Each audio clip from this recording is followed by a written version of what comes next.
오늘 우리가 함께 있는 말씀은 시편 12편 말씀입니다. 역시 다윗이 기록한 시라고 이렇게 표현이 되어 있어요. 8절로 짧게 구성이 되어 있는데 이 말씀을 보게 되면 사람들이 하는 수많은 말들 그리고 여호와께서 하시는 말씀 이것이 서로 대조를 이루고 있다는 것을 우리가 보게 됩니다. 사람들의 말은 이렇게 저렇게 수없이 많이 변화를 거듭하고 말을 바꾸고 하는 일들이 무수하게 많이 있지만 하나님께서 하신 그 말씀은 순전하다, 변함이 없다, 진실하다 하는 것을 대조적으로 강조하면서 성도는 이 세상 사람들의 말이나 이런 것들에 너무 휘둘려서도 안 되고 그런 것에 너무 의지해서도 안 되고 성도는 오직 하나님의 변함이 없는 그 말씀을 붙들고 살아가야 된다 하는 것을 본 시편은 우리에게 잘 가르쳐 주고 있습니다. 1절 말씀을 한번 보시기 바랍니다. 여호와여 도우소서. 경건한 자가 끊어지며 충실한 자들이 인생 중에 없어집니다. 하나님 앞에 올리는 첫 마디의 기도, 하나님께 도와달라 이렇게 부탁을 하면서요. 경건한 자들은 끊어지고 충실한 자들이 인생 중에 사라진다. 이것을 안타까워하면서 도와달라 이렇게 하나님께 기도를 올리게 됩니다. 경건한 자들이 끊어지고 충실한 자들이 인생 중에 없어진다. 몇 가지 어떤 이유들이 있을 수 있습니다. 예를 들면 박해로 인하여서 죽음을 당하게 되는 그런 경우도 있을 수 있고 또 혹은 그렇게 성실하게 신실하게 살려다가 이런저런 일들로 인해서 변절하게 되는 그런 경우도 있을 수 있습니다. 혹은 너무나 거짓과 이 속임수가 난무하는 세상 속에 있다 보니까 경건하게 살아가고자 하는 그 사람들의 세력이 마치 너무 연약해져 있는 그런 모습을 우리가 생각하게도 해줍니다. 분명한 것은 이 대적자들이 수없이 많은 말들, 특별히 거짓과 첨과 또 두마음, 자랑하는 여 이런 것들을 가지고서 계속적으로 말로 공격하고 있다는 것을 이야기해주고 있습니다. 2절 말씀 한번 보시면 그들이 이웃에게 각기 거짓을 말하며 아첨하는 입술 두 마음으로 말한다 이렇게 말합니다. 또 자랑하는 혀 3절 하반절에 보면 자랑하는 혀를 여호와께서 끊으신다 이랬는데 이 말로 공격하는 대적자들 그러한 사람들의 여러 면모들을 이렇게 표현해주고 있다 하는 것입니다. 이런 말들의 핵심은 결국 뭘까요? 거짓말이죠. 속임수죠. 그리고 그들의 말로 자신들의 교만을 아주 그대로 드러내는 그런 태도를 표현하고 있다 하는 것입니다. 사람들을 공격하기 가장 쉬운 방법이 말로 하는 공격일 것입니다. 돈도 안 들어가죠. 그리고 말로서 사람의 깊은 영혼을 찔러댈 수 있는 그런 공격이 충분히 가능합니다. 그래서 대적자들이 혹은 원수 마귀가 성도들을 향해서 공격할 때 가장 쉽게 사용할 수 있는 방법 그러면서도 가장 더 무섭게 공격할 수 있는 방법 중에 하나가 바로 이런 거짓말 또 이런 것 속임수의 말들로 인해서 공격하는 것이 된다 하는 겁니다. 교회를 이루어 살아가는 우리 성도들도 이러한 말들로 인해서 적지 않게 또 상처를 주기도 하고 받기도 하는 일들이 적지 않은 것을 보게 됩니다. 그래서 우리 성도로 살아가면서 이 말에 있어서는 끊임없는 주의가 필요하고 우리의 혀를 잘 제어하는 그런 노력이 요구된다 하겠고 또 한편으로는 그러한 수많은 말들에 우리의 마음을 빼앗겨서도 안 되고 우리의 생각을 거기에 집중해서도 안 된다 하는 겁니다. 우리는 수많은 이런 말들 속에서 변치 않는 영원한 하나님의 말씀을 붙들고 살아가야 한다는 것을 잊지 말아야 되겠습니다. 이 대적자들이 자랑하는 혀로 뭐라고 또 이렇게 말하냐면요.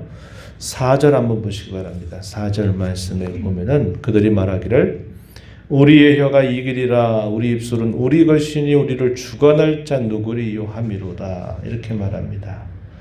우리의 혀가 이긴다.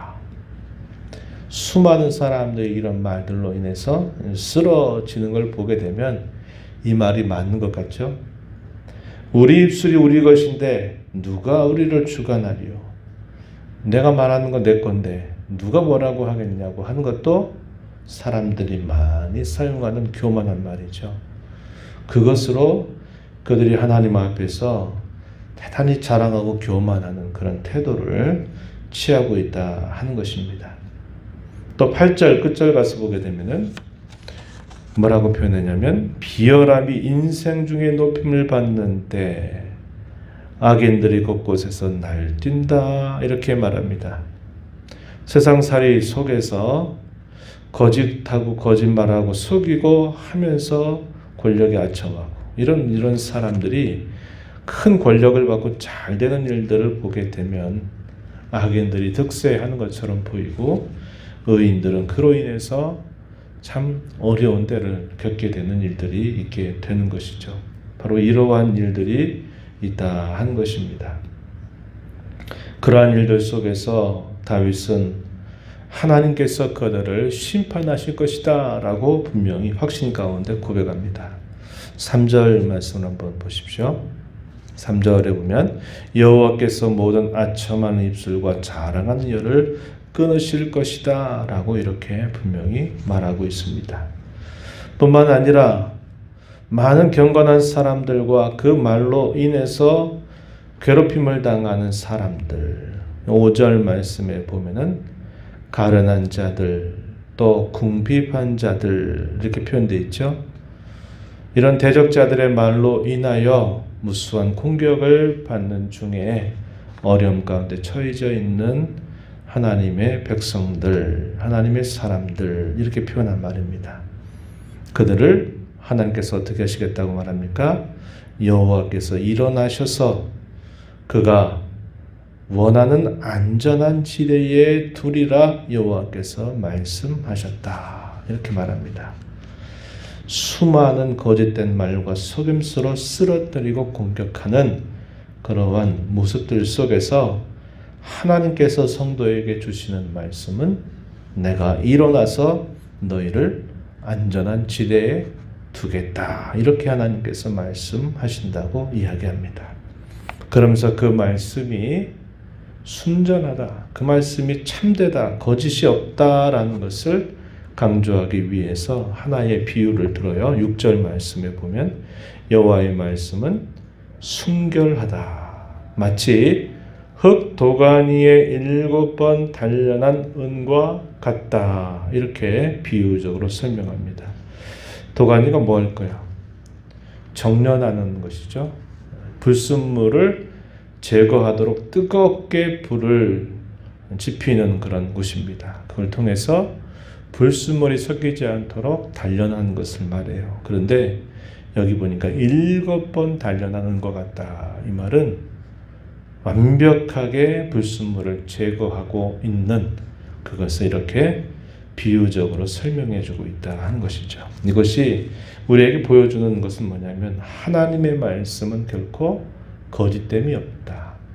그 말씀은 진실하다 하는 사실을 강조해 주고 있다 하는 것입니다. 그래서 이 성도들은 어떻게 살아야 될까? 변하는 세상, 또 수많은 거짓과 속임수가 난무하는 이 세상 속에서 영원히 변치 아니하신 하나님의 말씀을 붙들겠다고 다짐하면서 주어진 삶을 살아야 된다 하는 것을 우리에게 잘 가르쳐 주고 있습니다. 이제 우린 또 주일을 보내면서 터진교회로 이 한 주간을 살아가게 됩니다.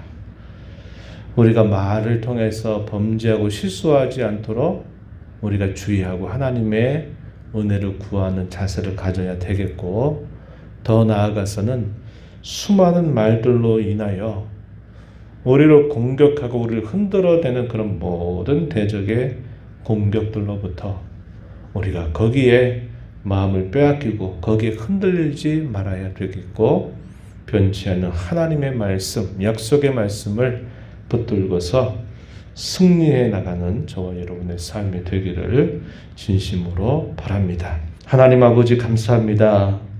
이 새벽 시간에도 저희들을 깨워주셔서 오늘도 하나님의 면전에 저희들의 걸음을 인도해 주심을 감사합니다.